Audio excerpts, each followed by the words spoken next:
Greetings, exiles, and I continue my journey. Kitava's Feast is a really good weapon, but it's time to move on. I need a flesh ripper with good DPS, and for this video I planned a great craft. But unfortunately I couldn't find a good fractured base for a reasonable price, but I can find a weapon like this with 800 physical DPS for 10 divine orbs. Quite a good buy, considering the fact that to craft a good physical weapon you will need a fractured base which will cost at least 5 divine orbs and about 300 deafening essence of contempt, and in addition to that an iron nerve, because crafting process in Path of Exile can be very frustrating. Now let's see what the build with the new weapon can do. With my new purchase, my damage has practically doubled and it is immediately noticeable.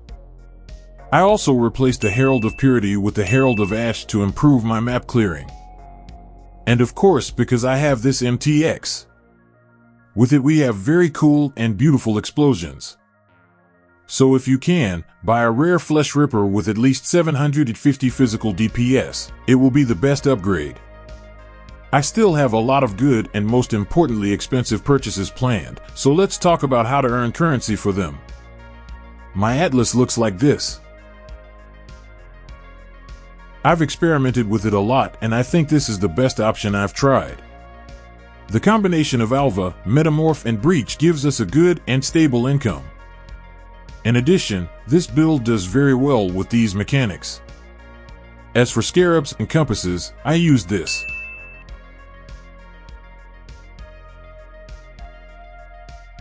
Also, I would like to mention that this is a pretty cheap strategy and you don't need to invest 100 Chaos Orb in each of your maps.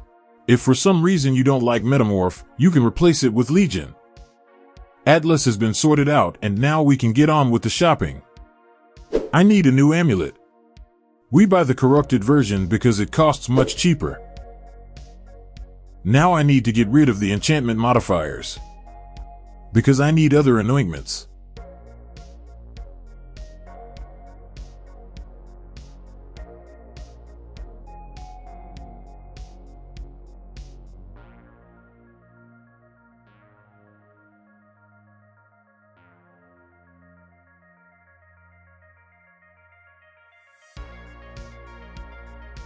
That's what I need. But now I have a problem. I don't have enough attributes. But I'll solve that problem with the Elegant Hubris. This timeless jewel gives us access to the Keystone Supreme Ostentation, and now we don't need attributes. But that's not all, because Elegant Hubris gives us access to very good skill nodes, but for that I need another unique jewel. Like this one. I now have access to increased melee damage, critical strike multiplier, and some life. And I ignore the useless small skill nodes. Just perfect. Many beginners have a question: is this timeless jewel with the same numbers as mine needed?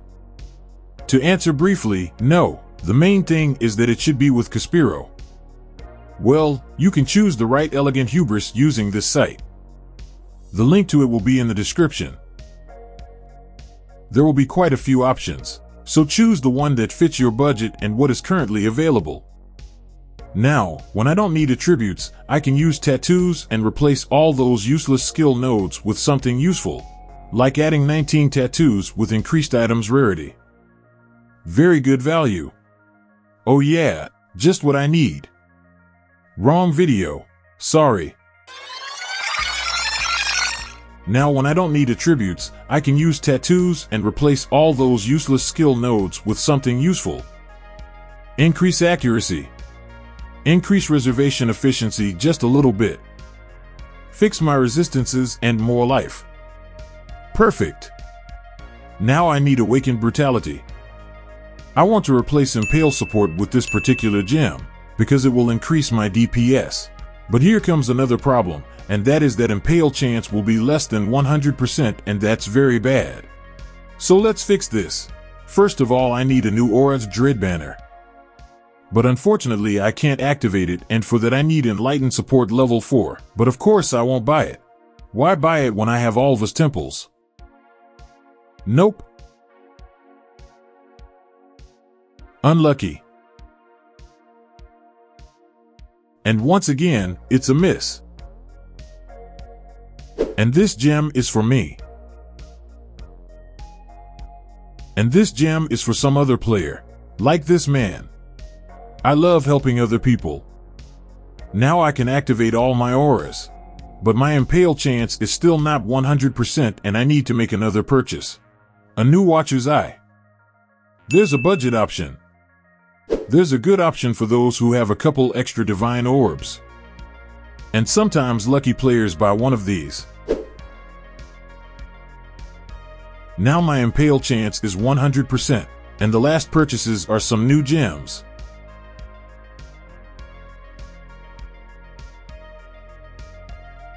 Now that's it, and let's see what I got in the end.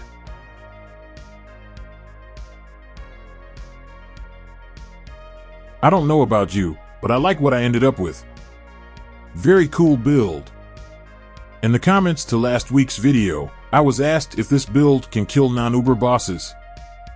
Yes, although I want to remind you that our defense is conditional.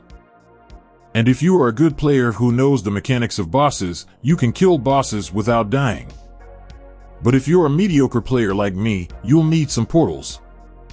Although I'm the kind of person who is used to the fact that if I paid for 6 portals, I should use them all. Also, I want to note that this is not min-max build, and with additional investment you can easily increase your damage by 3 times. And already with such DPS you will easily annihilate bosses. In addition to casual mapping and bosses, this build can do 80% delirium maps, but for this you will need Headhunter.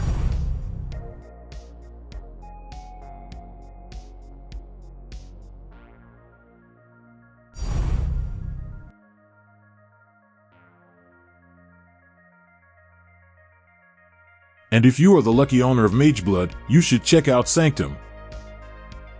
As for the min-max options for this build, you can add Awakened Multistrike. This gem will increase your damage by at least 2 million. Flesh Ripper with over 900 physical DPS. Progenesis to improve your defense. Corrupted Feral's Fur 4 more damage. Ring with maximum frenzy charges. And Calandra's Touch. And of course Mageblood. As you can see, you can invest a few mirrors into this build and still have options to upgrade it. But my current version completely satisfies me because it perfectly copes with the tasks for which I created it. And that means that my journey has come to an end. I hope you enjoyed it and found it useful. Also, I will be very grateful for your likes, subscriptions, and comments. And if you have any questions, join my Discord channel. The link you will find in the description of this video. Bye everyone, and see you in new videos.